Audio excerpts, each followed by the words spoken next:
యేసు రక్తమే జయం పరిచర్య ప్రైజ్ ద లార్డ్. సెప్టెంబర్ 9వ తేదీ 2024. ఈరోజు దేవుని వాక్యము. ప్రభువు దృష్టికి మిమ్మును మీరు తగ్గించుకొనుడి, అప్పుడు ఆయన మిమ్మును హెచ్చించును. యాకోబు 4వ అధ్యాయం 10వ వాక్యము. క్రీస్తునందు ప్రియులారా, చాలా మంది ప్రభువు దగ్గరను మనుషుల దగ్గరను వారిని వారు తగ్గించుకొనక హెచ్చింపు మనసు కలిగి జీవిస్తారు. కోపం, గర్వం, అసూయ, వేషధారణ కలిగి కొంతమంది మనుషులు జీవిస్తారు. ఇవన్నీ పాపమే కదా. ఒక్క పాపానికి తావిస్తే ఆ ఒక్క పాపం అనేక పాపములకు కారణమవుతుంది. చివరకు పాపం చేయడం నీకు అలవాటవుతుంది. ఎవడునూ కీడుకు ప్రతికీడు ఎవరికైనాను చేయకుండా చూచుకొనుడి అని దేవుని వాక్యం సెలవిస్తుంది. చిన్న పాపమే కదా, ఏం కాదులే అని అనుకోకండి.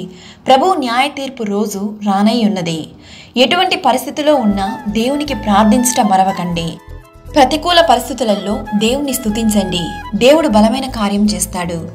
మీరు ఎంతటి బలవంతులైనా కావచ్చు, గొప్పవారైనా కావచ్చు, ధనవంతులైనా కావచ్చు, ఆరోగ్యవంతులైనా కావచ్చు, కానీ దేవుని ఎదుట మిమ్మును మీరు తగ్గించుకోకపోతే మీకు ఏదియూ శాశ్వతం కాదు. కావున దేవునికి లోబడండి.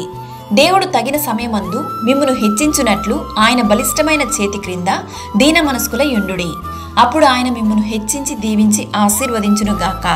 ఆమేన్. God bless you.